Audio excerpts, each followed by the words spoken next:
High Rimi, কই যেতেছো? Jogging এ যেতেছো? আপনি এই বাসে উঠছেন? হ্যাঁ। দাঁড়ান, আমি সব ব্যাচেলরকে বের করে দিব। ঠিক আছে, সব ব্যাচেলরকে বের করে দাও, কিন্তু আগে নিজেকে বাঁচাও। হ্যাঁ, আমাকে বাঁচাবো মানে? তুমি এখন যেখানে জগিং করতে যাচ্ছ সেখানে কিছু বখাটে ছেলে পেলে থাকবে, ওরা তোমার ক্ষতি করবে।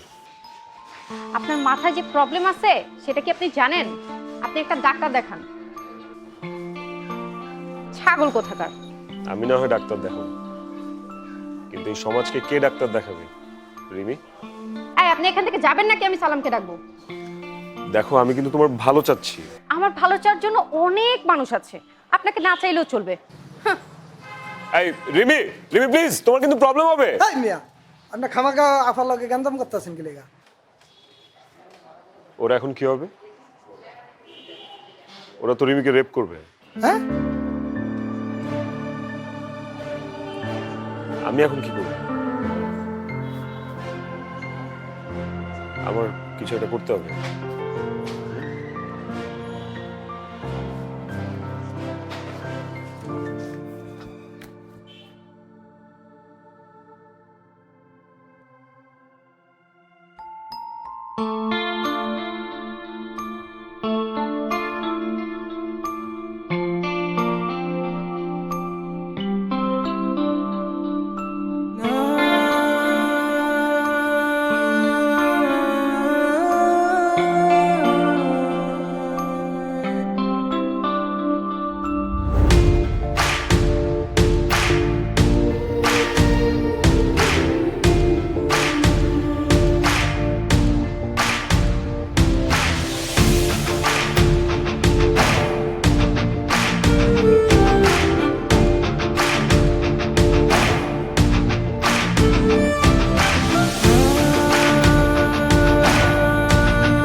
তুমি ঠিক আছো?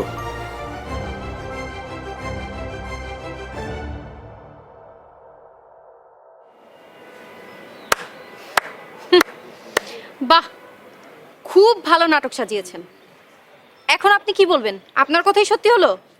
আপনাকে আমার সরি বলা উচিত, আপনি আমাকে বাসায় পৌঁছে দিবেন, আর কিছু? তোমার জায়গায় অন্য কোনো মেয়ে হলেও একই কথাই বলতো।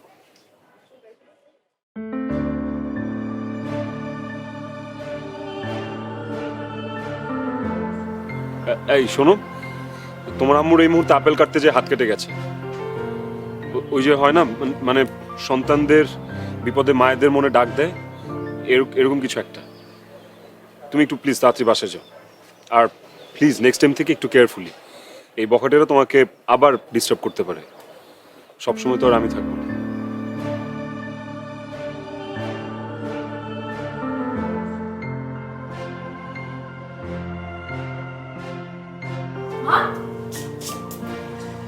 কি হয়েছে? এই যে একটু হাতটা কেটে গেছে। কিভাবে কাটছে?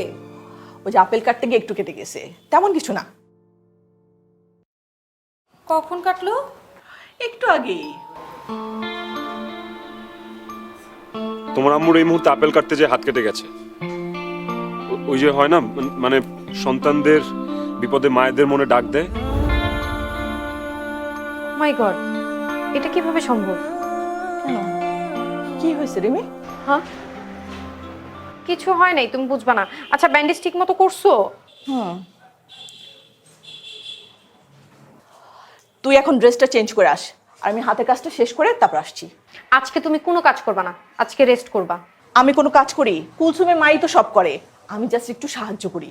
আমি বলছি আজকে তুমি কোনো কাজ করবা না তো করবা না।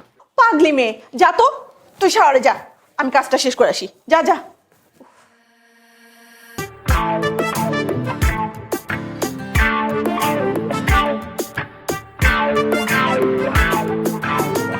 কি ব্যাপার?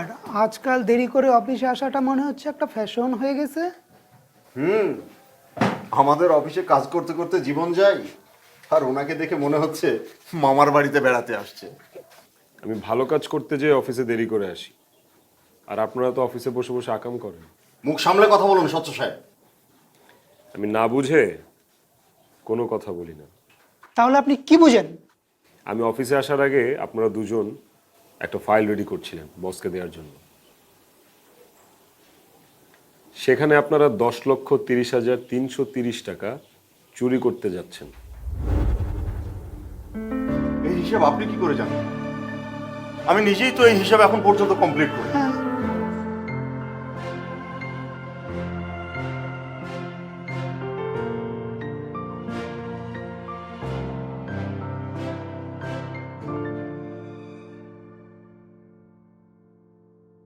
হ্যাঁ, সত্যি তো এটাই হলো। আপনি কি করে এই হিসাবটা জানলেন?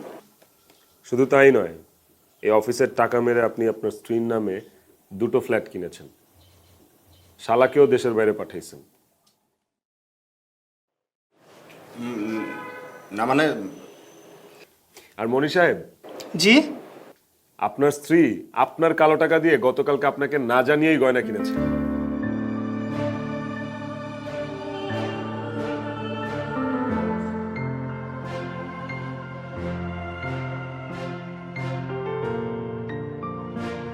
হ্যালো।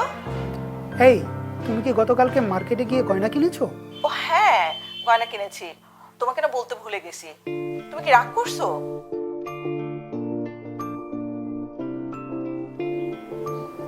সরি, আমরা এখন থেকে আর এরকম কাজ করব না। আপনারা অফিসটাকে পাপের আখড়া বানিয়ে ফেলেছেন। সরি স্বচ্ছ সাহেব, আমরা আর এখন থেকে অবৈধ কোনো কাজ করব না। স্বচ্ছ সাহেব প্লিজ, আপনি এই কথাগুলো বসের কানে দিয়েন না, তাহলে আমাদের চাকরিটা চলে যাবে। আমরা আপনার কাছে কথা দিচ্ছি, আমরা এখন থেকে আর খারাপ কোনো কাজ করব না। প্লিজ আমাদের ক্ষমা করে দেন। ঠিক আছে, ভালো মতো কাজ করেন আর অফিসে কোনো দুর্নীতি করবেন না। এর পরবর্তীতে দুর্নীতি করলে কিন্তু আপনারা ক্ষতিগ্রস্ত হবেন। জি সচ্চ সাহেব, জি, আমরা আর অবৈধ কোনো কাজ করব না। করব না। হ্যালো, কেমন আছো? কে আপনি? তুমি তোমার স্বামীকে চিনতে পারছো না? আচ্ছা, আপনি আমার নাম্বার কোথা থেকে পেলেন?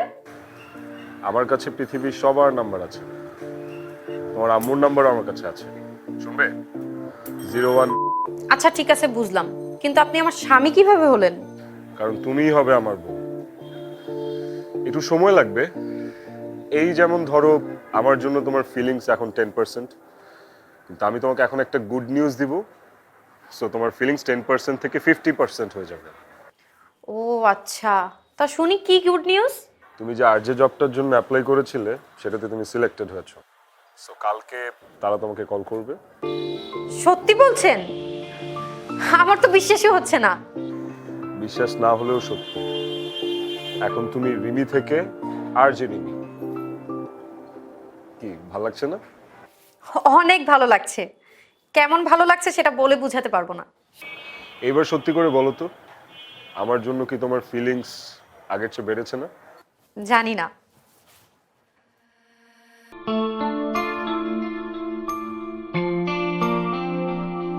ভাবি সাহেব, জি আপনার মেয়ে কি কোথাও প্রাইভেট পড়তে যায়? হ্যাঁ, ও তো ওই অঙ্ক স্যারের কাছে বেসে বাসায় প্রাইভেট পড়তে যায়। আজকে ওই স্যার অন্য কোনো ছাত্রীকে তার বাসায় আসতে নিষেধ করেছে।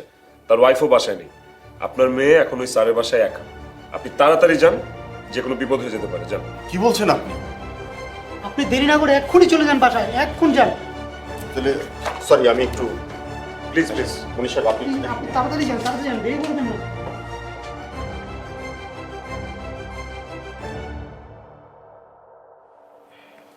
স্যার, আজকে কি আর কোনো স্টুডেন্ট আসবে না?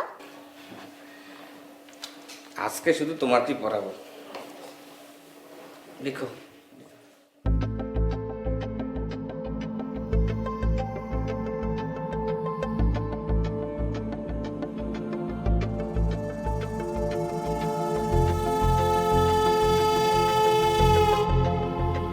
স্যার, হাত ধরছেন কেন? আর কিছু চলুন।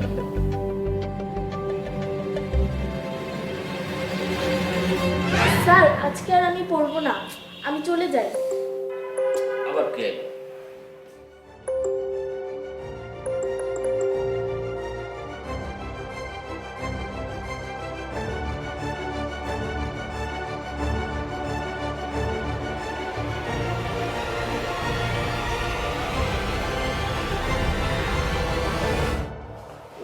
মা, তোর কিছু হয়নি তো মা? বাবা, স্যার আমার গায়ে হাত দিয়েছে।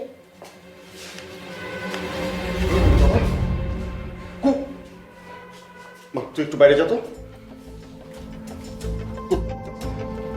তোদের জন্য, তোদের মতো নরপশুর জন্য দেশটা আজ নরকে যাচ্ছে। মাস্টারি করো, মাস্টারি করো। মাস্টারের নামে এসব নোংরামি না। তোকে কি করে সাহায্য করতে হয় আমি সেটা দেখছি।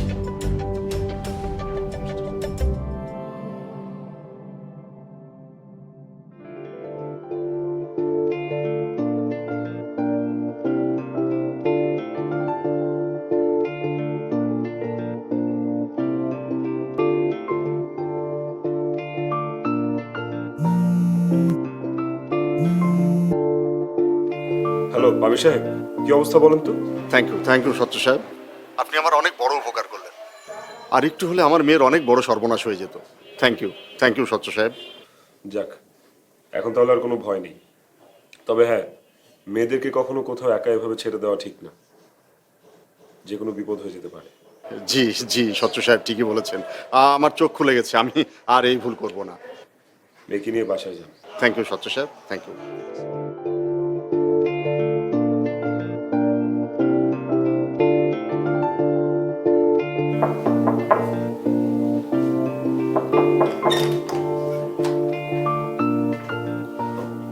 হাই। কি ব্যাপার আপনি? হ্যাঁ, তোমাকে খুব সুন্দর লাগছে। আপনার মাথায় কি সমস্যা আছে? কেন, কোনো সমস্যা নেই তো। তো এটা বলার জন্য আসছেন যে আমাকে সুন্দর লাগতেছে? না, সেটা বলার জন্য আসিনি। কিসের জন্য আসছেন তাহলে? এত রাগ করে থাকলে কিভাবে বলবো? আচ্ছা ঠিক আছে, কেন আসছেন সেটা বলেন। এইটা দেওয়ার জন্য। কি এটা? ইনহেলার। মানে? রাতে আন্টির অনেক শ্বাসকষ্ট হবে, এইটার 2টা পাফ নিলে আন্টি আরাম পাবে। এটা দরকার নাই, মা ভালো আছে। রাতে আন্টির অবস্থা কিন্তু ভয়াবহ হয়ে যাবে। আমি বললাম তো এটা দরকার নাই, আপনি জানতো শুধু শুধু বিরক্ত কেন করতেছেন? আচ্ছা, তুমি এটা রাখো, যদি না লাগে সকালবেলা ফেলে দিও, ঠিক আছে? ওকে। রিমে, আবার কি? তোমাকে আসলে অনেক সুন্দর লাগছে।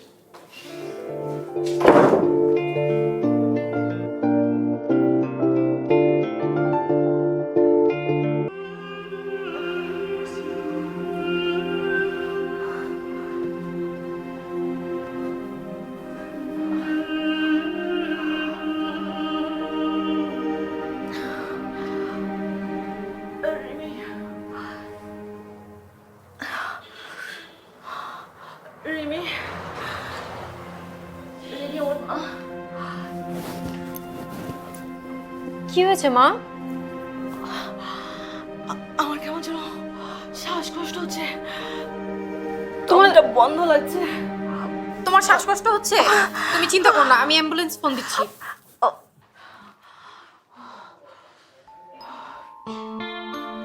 রাতে আন্টির অনেক শ্বাসকষ্ট হবে, এইটার 2টা পাফ নিলে আন্টি আরাম পাবে।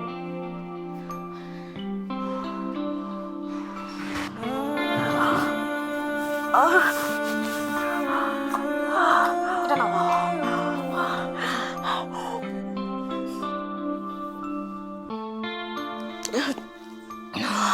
আরেকবার।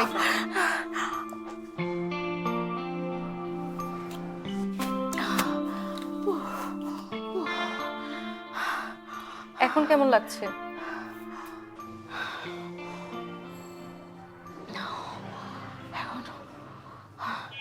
অনেকটা কমেছে। তুমি রেস্ট নাও, একটু ঘুমাও। তুই চিন্তা করিস না, বলো ভালো হয়ে যাবো।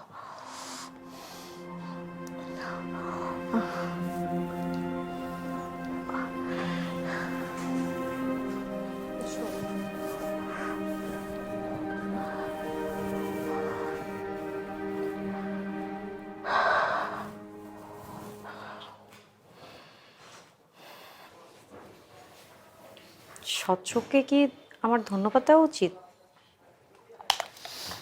তোকে একটা ফোন করি।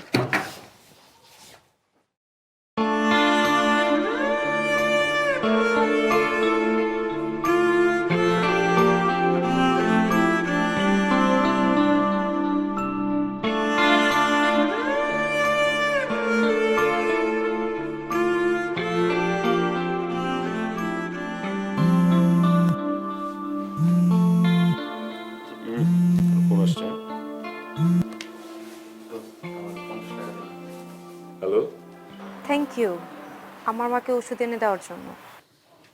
না, থ্যাংক ইউ দেওয়ার কোনো প্রয়োজন নেই। আর এখন কোনো ভয় নেই, মা ঘুমায় গেছে, তুমিও ঘুমায় যাও। আচ্ছা শুনেন, কালকে আমরা মিট করতে পারি? হ্যাঁ অবশ্যই। কোথায় মিট করবো বলো? আপনি যেখানে বলবেন আমি সেখানেই আসবো। আচ্ছা ঠিক আছে, আমি তাহলে ফোন করে জানাই দিব কালকে। হ্যাঁ ঠিক আছে। ভাই, বেয়াদবি মাফ করলে একটা কথা বলতে পারি? ভাবি ফোন করছিল ভাই। তোমরা না বেশি কথা বলো। আর এত সিরিয়াস আর কি আছে?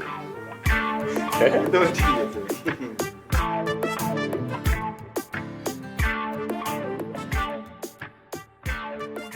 কি খাবা? তুমি কি খাবে? আজকে তুমি যা খাবে তাই খাওয়াবো। তা আমি যে কারো কাছ থেকে কিছু খাই না রিমি। কারো কাছ থেকে কিছু খাও না ঠিক আছে, আমি কি সবার মতো? তুমি কি আমাকে কাছের মানুষ ভাবতে পারোনি?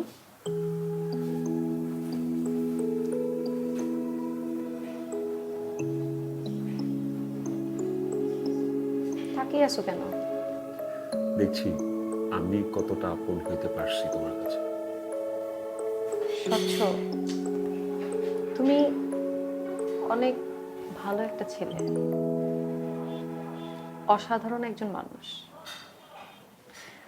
তোমার সরলতা দেখে আমি মুগ্ধ হয়েছি,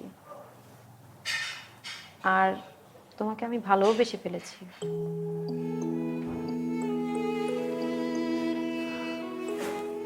তাহলে ফাইনালি আমরা স্বামী স্ত্রী হচ্ছি।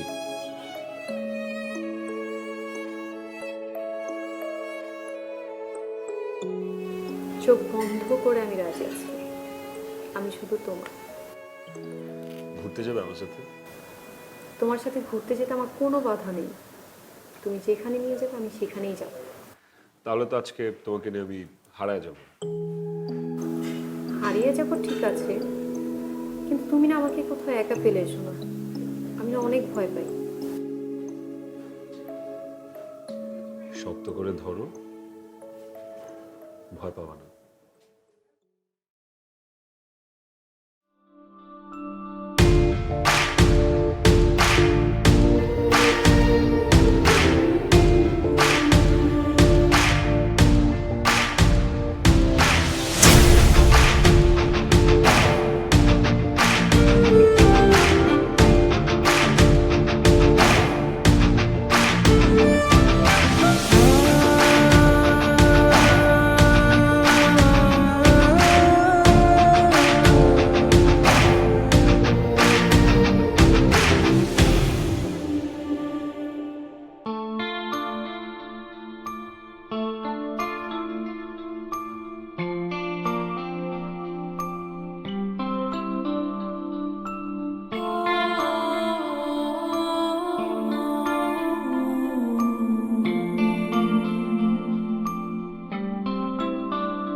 রিমি, রিমি, রিমি, রিমি চোখ খোলো। রিমি, রিমি তোমার কিচ্ছু হবে না, আমি আছি তোমার সাথে।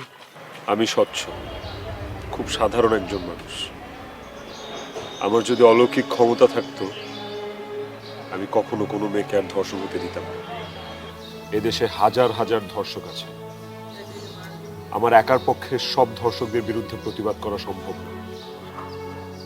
তাই এই পোড়া কলিজা নিয়ে আমি প্রভুর কাছে প্রার্থনা করছি, হে প্রভু, তুমি আমাকে অলৌকিক ক্ষমতা দাও। আমি যেন এই অলৌকিক ক্ষমতা দিয়ে সব ধর্ষণ ঠেকাতে পারি, আর নয়তো আমাকে এই পৃথিবীর মুখ থেকে কেড়ে নাও। এই পোড়া চোখ আর কোনো ধর্ষিতা নারীকে দেখতে চায় না। এই পোড়া কলিজা আর কোনো ধর্ষণের কষ্ট সহ্য করতে পারবে না। যার পরে সেই জানে পোড়া কলিজার ব্যথা।